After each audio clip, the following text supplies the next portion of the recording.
दोस्तों ये कहानी है एक ऐसे पैरासाइट की जो कि लोगों के कान के जरिए दिमाग के अंदर घुसकर उनके पूरे ब्रेन पर काबू कर लेता है। अब वो पैरासाइट इंसानों को काबू करके उनसे क्या क्या करवाएगा, चलिए देखते हैं इस पूरी कहानी में। तो कहानी की शुरुआत में हम कई सारे पैरासाइट और अजीबोगरीब क्रिएचर्स को देखते हैं जो कि गंदे समुद्र से बाहर आकर अब शहर की तरफ बढ़ने लगते हैं। इसके बाद हम एक हस्बैंड और वाइफ को देखते हैं जो कि आराम से सो रहे थे, लेकिन तभी एक पैरासाइट यहाँ आकर उस आदमी के कान के अंदर घुस जाता है। थोड़ी देर के लिए वो आदमी काफी तड़पता है, लेकिन फिर वो शांत हो जाता है। अब इसके बाद हम एक लड़के शिंची को देखते हैं जो कि आराम से गाने सुन रहा था। तभी यहाँ एक और पैरासाइट आकर उसके कान में घुसने की कोशिश करता है, लेकिन शिंची ने ईयरफोन लगा रखे थे, इसीलिए अब वो पैरासाइट नाक के जरिए अंदर जाने लगता है। तभी शिंची उसे देखकर उसे दूर फेंक देता है। शिंची डरते हुए एक बुक के जरिए उसे मारने की कोशिश करता है, लेकिन वो पैरासाइट उसके हाथ पर काटकर उसके हाथ के अंदर घुस जाता है। तभी शिंची घबराकर एक केबल से अपने हाथ को बांधकर उसे बीच में ही रोक देता है। तभी शिंची की आवाज सुनकर उसकी मॉम यहाँ आ जाती हैं। शिंची उनसे कहता है कि उसके हाथ में कोई कीड़ा घुस गया है, लेकिन उसकी मॉम कहती है कि ये लड़का मजाक कर रहा है। वो शिंची के पास आकर उसके एक हाथ से उसका दूसरा हाथ छुड़ा देती हैं और फिर देखती हैं तो यहाँ उन्हें कोई भी कीड़ा नहीं दिखता। उन्हें लगता है कि शिंची अभी से ही सटिया गया है। शिंची भी चौंक जाता है कि आखिर वो कीड़ा कहाँ गायब हो गया। अब तभी उसकी मॉम वही गाना सुनती हैं जो शिंची सुन रहा था। फिर उसकी मॉम शिंची से कहती है कि इस तरह के गाने मत सुना कर, तभी तेरे को ऐसे वहम होने लगे हैं। अब ये कहकर उसकी मॉम यहाँ से चली जाती हैं। शिंची सोचता है कि वो कीड़ा आखिर कहाँ गायब हो गया। अब अगली सुबह शिंची जब ब्रेकफास्ट कर रहा होता है तो उसे अपने राइट हैंड यानी कि जिस हाथ में वो पैरासाइट घुसा था उस हाथ में अजीब सा महसूस होने लगता है। फिर हम उसी आदमी को देखते हैं जिसके अंदर पैरासाइट घुस गया था। वो आदमी अब अजीब सा बिहेव कर रहा होता है और अब वो अपनी वाइफ के पास जाता है। अचानक से उसका मुंह एक बड़े से क्रिएचर के मुंह में बदल जाता है जिसके अंदर कई सारी आंखें थीं। उसकी वाइफ कुछ भी समझ पाती इससे पहले ही वो आदमी अपनी वाइफ को खा जाता है, यानी कि उस पैरासाइट ने इस आदमी के ब्रेन को पूरी तरह से अपने काबू में करके इसे एक क्रिएचर बना दिया है। अब हम फिर से शिंची को देखते हैं जो कि अपनी दोस्त सातोमी के साथ स्कूल जा रहा था, लेकिन आज शिंची का बिहेवियर थोड़ा बदला हुआ था और उसके राइट हैंड पर उसका कोई भी काबू नहीं था। वो सातोमी को गलत जगह छू देता है और सातोमी उससे गुस्सा होकर चली जाती है। फिर क्लास में पढ़ते हुए उसकी रेजर नीचे गिर जाती है और जब शिंची उसे उठाने के लिए हाथ आगे बढ़ाता है तो तभी उसका हाथ बड़ा होकर रेजर उठा लेता है। इसके बाद बास्केटबॉल खेलते हुए शिंची बॉल को काफी दूर से उसी हाथ से रिंग में डाल देता है। शिंची कंफ्यूज हो जाता है कि उसके हाथ के साथ ये सब क्या हो रहा है, इसीलिए वो वापस घर आकर इंटरनेट पर इस बारे में सर्च करता है। तभी उसके हाथ से एक आंख बाहर आती है। शिंची उसे देखकर चौंक जाता है, लेकिन वो आंख वापस अंदर चली जाती है। शिंची अब अपना हाथ काटकर आंख निकाल कर देखने वाला था, लेकिन तभी उसका हाथ एक बड़े से सांप में बदल जाता है और उसे ही डरा देता है। फिर उसका हाथ एक छोटे क्रिएचर में बदल जाता है। शिंची उसे देखकर काफी डरा हुआ था। तभी वो क्रिएचर कहता है कि मैं फेल हो गया। शिंची कहता है कि ये मेरे हाथ को क्या हो गया। तभी वो क्रिएचर भी कहता है कि ये मेरे हाथ को क्या हो गया। अब वो क्रिएचर शिंची की बातों को दोहराने लगता है। फिर वो शिंची को बताता है कि मैंने तुम्हारा हाथ खा लिया है। वो क्रिएचर शिंची से कहता है कि मुझे बात करना सिखाओ। वहीं दूसरी तरफ हम उसी आदमी को देखते हैं जिसकी बॉडी पर उस पैरासाइट ने कब्जा कर लिया था और वो पैरासाइट भी अब टीवी के जरिए इंसानों की भाषा सीख रहा था। और तो और उसने इस आदमी की वाइफ को खा लिया होता है। अब अगले दिन सुबह शिंची जब सोकर उठता है तो वो देखता है कि वही क्रिएचर जो कि उसके हाथ से जुड़ा हुआ है वो उसका लैपटॉप और बुक से इंसानों से जुड़ी इन्फॉर्मेशन पढ़ रहा है। शिंची उससे कहता है कि मैं हॉस्पिटल जाकर तुझे कटवा दूंगा, कि मैं तेरे हाथ की सेल से जुड़ा हुआ हूँ, इसलिए तुम्हें अपना पूरा हाथ कटवाना पड़ेगा, जो कि शिंची कभी भी नहीं करवा पाएगा। अब वो पैरासाइट शिंची को बताता है कि वो उसकी पूरी बॉडी पर कब्जा करने की कोशिश कर रहा था, लेकिन क्योंकि शिंची ने उसे हाथ में ही रोक दिया तो इसके बाद वो शिंची के हाथ पर ही कब्जा कर पाया और अब वो दोनों एक दूसरे से जुड़ चुके हैं। ये क्रिएचर कहता है कि तुम मेरे होस्ट हो और मैं अपने होस्ट के बगैर कुछ भी नहीं कर सकता। फिर वो क्रिएचर कहता है कि तुम मुझे मिगी बुलाओ। मिगी शिंची के जरिए स्कूल में कई सारी बुक्स पढ़ता है और इंसानों के बारे में और भी ज्यादा जानता है। वो स्टूडेंट्स को फाइटिंग प्रैक्टिस करते हुए भी देखता है और मिगी सिर्फ उन्हें देखकर ही फाइटिंग स्किल सीख लेता है। अब इसके बाद हम पेंटिंग क्लास में शिंची को देखते हैं जो कि अपनी पेंटिंग पर काम कर रहा था। तभी सातोमी यहाँ आती है और उससे कहती है कि अगर तूने फिर से वो सब किया ना तो मैं तेरी जान ले लूंगी। इसके बाद सातोमी शिंची की पेंटिंग देखती है और फिर यहाँ से चली जाती है। अब स्कूल के बाद शिंची रात में जब बात ले रहा होता है तो तभी मिगी कहता है कि मुझे तुम्हारी बॉडी को इन्वेस्टिगेट करना है। मिगी शिंची की पूरी बॉडी को देखने लगता है। यहाँ मिगी और शिंची में अच्छी दोस्ती हो गई होती है और मिगी शिंची को कोई भी नुकसान नहीं पहुंचाता, लेकिन इसी शहर में कई सारे पैरासाइट ने और लोगों की बॉडी पर भी कब्जा कर लिया होता है और वो पैरासाइट लोगों को मारकर खा रहे थे। ये खबरें पूरे शहर में फैल जाती हैं, लेकिन किसी भी आम इंसान को ये पता नहीं होता कि लोगों को कौन मार रहा है। अब एक दिन शिंची बस से कहीं जा रहा था। तभी मिगी सिंची से कहता है कि मुझे यहाँ पर किसी अपने जैसे पैरासाइट होने का एहसास हो रहा है। मिगी सिंची को यहीं उतरवा कर उसे एक शॉप में ले जाता है जहाँ इन्हें एक आदमी दिखता है। उसके शरीर पर भी एक पैरासाइट ने कब्जा कर लिया था और वो आदमी एक नॉर्मल आदमी को मारकर खा रहा था। उस आदमी को भी एहसास हो जाता है कि सिंची के शरीर में एक पैरासाइट है, इसीलिए वो आदमी सिंची को इंसानों का मीट खाने के लिए देता है। लेकिन फिर उसे पता चलता है कि सिंची का ब्रेन अब भी उसके काबू में है और पैरासाइट उसके हाथ से जुड़ा हुआ है। अब तभी मिगी को कुछ एहसास होता है। मिगी सिंची से कहता है कि अब ये तुम्हें मार देगा, यहाँ से भागो। सिंची बाहर निकलने की कोशिश करता है लेकिन उससे दरवाजा नहीं खुलता। तभी वो आदमी सिंची के पास आता है और अपना एक हाथ काट कर मिगी से कहता है कि तुम सिंची के हाथ को छोड़कर मेरे हाथ पर आ जाओ। लेकिन मिगी और सिंची में अच्छी दोस्ती हो गई थी, इसीलिए मिगी उसके हाथ पर जाने से मना कर देता है। फिर मिगी सिंची की जान बचाने के लिए इस पैरासाइट से फाइट करता है और क्योंकि मिगी ने सिंची के स्कूल में स्टूडेंट को फाइट करते हुए देखा था, इसलिए सिंची उन्हीं मूव्स का इस्तेमाल करके इस पैरासाइट के ब्रेन और बॉडी को अलग कर देता है, जिससे वो पैरासाइट वहीं मर जाता है। अब तभी यहाँ कोई आने लगता है। सिंची पीछे के दरवाजे से जहाँ से वो आया था वहीं से भाग जाता है। सिंची अपनी मॉम को इस बारे में कुछ भी नहीं बता पाता। यहीं अब इस शहर में काफी लोग गायब हो रहे थे और उनकी लाशें मिल रही थी। सिंची के अलावा कोई भी नहीं जानता था कि उन्हें पैरासाइट मारकर खा रहे हैं। सिंची मिगी से कहता है कि तुम अपने पैरासाइट दोस्तों से कहो कि वो लोगों को मारकर ना खाएं। लेकिन मिगी कहता है कि हमारा खाना इंसान है। वो कहता है कि जैसे तुम इंसान सब्जियां और एनिमल्स को मारकर खाते हो, वैसे ही हम जिंदा इंसानों को खाते हैं। यहाँ मिगी सिंची से जुड़ा हुआ था, इसीलिए जब तक सिंची जिंदा रहेगा तब तक मिगी भी जिंदा रहेगा और सिंची की बॉडी से ही उसे खाना मिलता रहेगा। इसीलिए मिगी को इंसानों को मारने की जरूरत नहीं थी। और मिगी सिंची को धमकी भी देता है कि अगर तूने मुझे चोट पहुंचाने की कोशिश की ना तो मैं तेरी जान ले लूंगा। सिंची उसे कहता है कि तू एक डेमन है। वो ये कहकर सो जाता है। वहीं दूसरी तरफ उसी शॉप में हम एक पुलिस ऑफिसर को देखते हैं जिसे उसी पैरासाइट की डेड बॉडी मिलती है जिसे सिंची और मिगी ने मारा था। यहाँ इन दोनों पुलिस ऑफिसर को पता चलता है कि मरने वाले आदमी ने पहले किसी इंसान का मीट खाया था। ये दोनों पुलिस ऑफिसर्स अब इस केस को सोल्व करने की कोशिश करते हैं। अगले दिन हम सिंची को देखते हैं जो कि अपने स्कूल में था। तभी मिगी को एहसास होता है कि यहाँ भी उसी के जैसा कोई पैरासाइट है जिसने किसी इंसान को अपने काबू में कर लिया है। तभी इनके प्रिंसिपल इनकी नई टीचर तामिया रियोको को इनसे इंट्रोड्यूस कराते हैं। मिगी और सिंची समझ जाते हैं कि तामिया ही वो पैरासाइट है। यहीं तामिया भी अपने पैरासाइट सेंस की मदद से ये समझ जाती है कि सिंची भी एक पैरासाइट से जुड़ा हुआ है।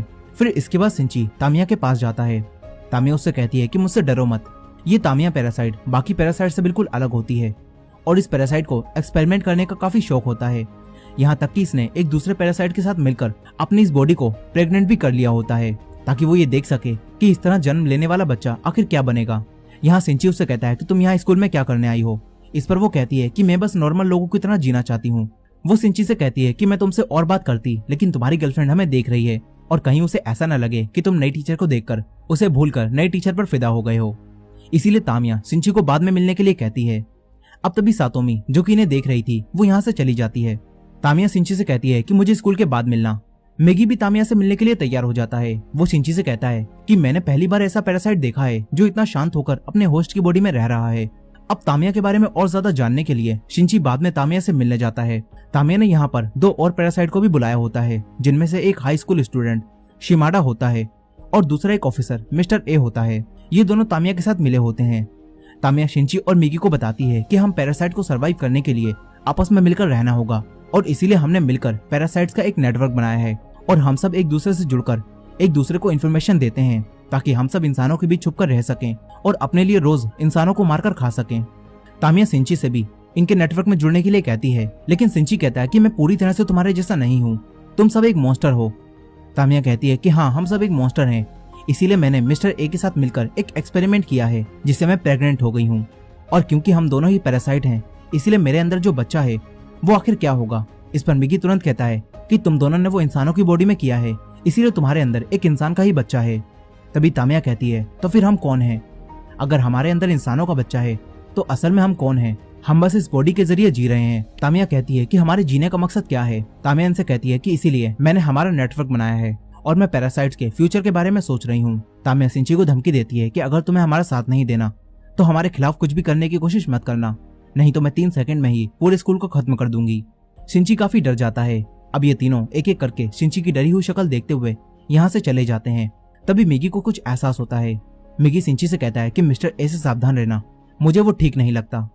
अब इसके बाद हम एक घर को देखते हैं जहाँ काफी शांति थी और यही मिस्टर ए और शिमाडा यानी कि वही दोनों पैरासाइट इंसानों को खा रहे थे। फिर वो दोनों तामिया के पास जाते हैं। तामिया खुद पर एक्सपेरिमेंट कर रही थी, इसीलिए वो इंसानों को खाने के बजाय इंसानों जैसी रहने की कोशिश कर रही थी। वो इंसानों जैसा ही खाना भी खाती है। वो कहती है कि हमें इंसानों के बीच रहने के लिए इंसानों के जैसा ही सोचना होगा, तभी हम यहाँ पर सरवाइव कर पाएंगे। वहीं दूसरी तरफ सिंची काफी परेशान था, लेकिन वो अपनी मॉम को भी ये सब नहीं बता पा रहा था। वो अपनी मॉम से कहता है कि आप घर में ही रहना, क्योंकि वो जानता था कि बाहर काफी ज्यादा पैरासाइट हैं जो इंसानों को मारकर खा रहे हैं। लेकिन उसकी मॉम ये नहीं जानती थी, इसीलिए वो सिंची की बात पर खास ध्यान नहीं देती। अब एक दिन रात में अपने घर आते समय सिंची का सामना मिस्टर ए से हो जाता है, और मिस्टर ए को ये पता चल चुका था कि उस शॉप में जो पैरासाइट मारा था उसे सिंची और मिगी ने ही मिलकर मारा था। इसीलिए मिस्टर ए सिंची को मारने के लिए उस पर हमला करता है, लेकिन मिगी सिंची को बचा लेता है। मिगी मिस्टर ए से फाइट करता है। इन दोनों में यहाँ काफी तगड़ी फाइट चल रही थी। तभी सिंची आगे बढ़कर मिस्टर ए के अंदर एक लोहे का पाइप घुसा देता है, जिससे मिस्टर ए की बॉडी से खून बहने लगता है। और क्योंकि ये पैरासाइट एक इंसान की बॉडी में था, इसीलिए ये बॉडी कमजोर होने की वजह से पैरासाइट भी कमजोर होकर वहीं गिर जाता है। सिंची तुरंत यहाँ से भागकर अपने घर आ जाता है, लेकिन वहीं वो पैरासाइट अपनी बॉडी से रोड आर पार कर देता है, जिससे खून बहना बंद हो जाता है और वो पैरासाइट जिंदा बच जाता है। लेकिन उसे सरवाइव करने के लिए अब एक नई बॉडी चाहिए थी। तभी इस रास्ते से सिंची की मॉम गुजरती हैं, और ये पैरासाइट मिस्टर ए की बॉडी को छोड़कर सिंची की मॉम की बॉडी में चला जाता है। फिर थोड़ी देर बाद मिगी को एहसास होता है कि मिस्टर ए वाला पैरासाइट उनकी तरफ ही आ रहा है। वो सिंची को छुपने के लिए कहता है। सिंची एक चाकू लेकर वहीं छुप जाता है। तभी उसकी मॉम घर में आती है। मिगी समझ जाता है कि मिस्टर ए वाला पैरासाइट अब उसकी मॉम की बॉडी में आ गया है, लेकिन सिंची के लिए ये विश्वास कर पाना काफी मुश्किल था। तभी वो पैरासाइट डायरेक्ट सिंची के हार्ट पर हमला करता है और उसके हार्ट को जख्मी कर देता है। सिंची वहीं गिर जाता है। सिंची की बॉडी में अब एक छेद हो जाता है। फिर वो पैरासाइट यहाँ से कहीं और चला जाता है। यहीं सिंची अब मर रहा होता है, लेकिन मिगी सिंची को बचाने के लिए उसके हाथ से निकलकर उसकी बॉडी में चला जाता है। धीरे धीरे समय बीतता है और कुछ दिन बीत जाते हैं। मिगी सिंची के हाथ में दोबारा से वापस आ जाता है और सिंची जाग जाता है।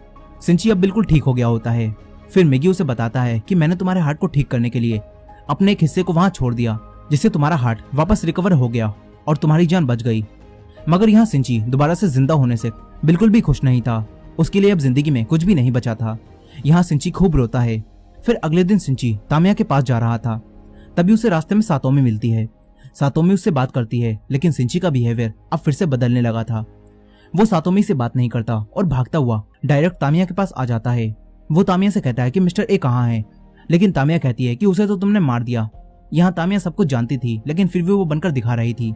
मिगी तामिया को बताता है कि मिस्टर ए ने उस पुलिस ऑफिसर की बॉडी को छोड़कर सिंची की मॉम की बॉडी को ले लिया है। सिंची कहता है कि मिस्टर ए तुमसे जुड़ा हुआ था, इसीलिए तुम्हें जरूर पता होगा कि वो कहाँ है। लेकिन तामिया साफ साफ सिंची को मिस्टर ए का पता बताने से मना कर देती है।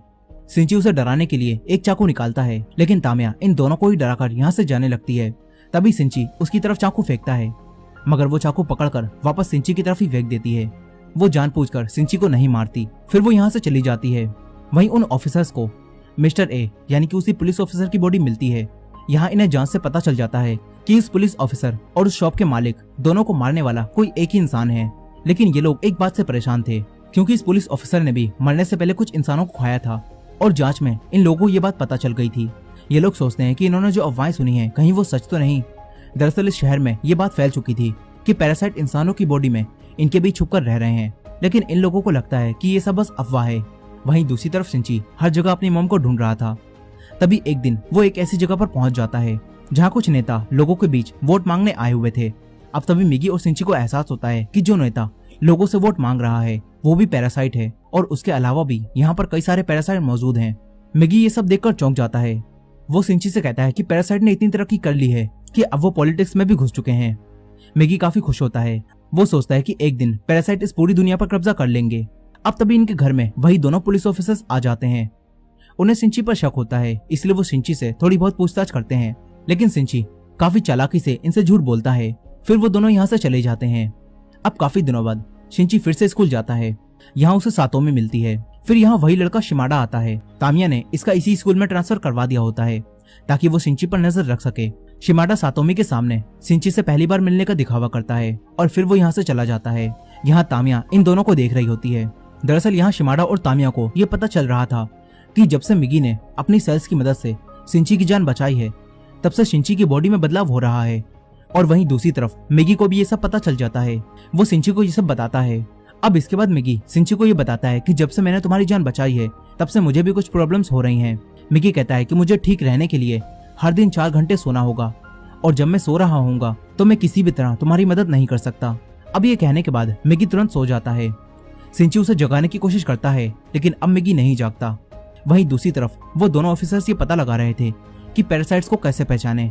उन्हें ये पता चलता है कि अगर किसी इंसान की बॉडी में पैरासाइट रह रहा है तो उस इंसान का बाल तोड़ने पर वो बाल कर्ली हो जाएगा।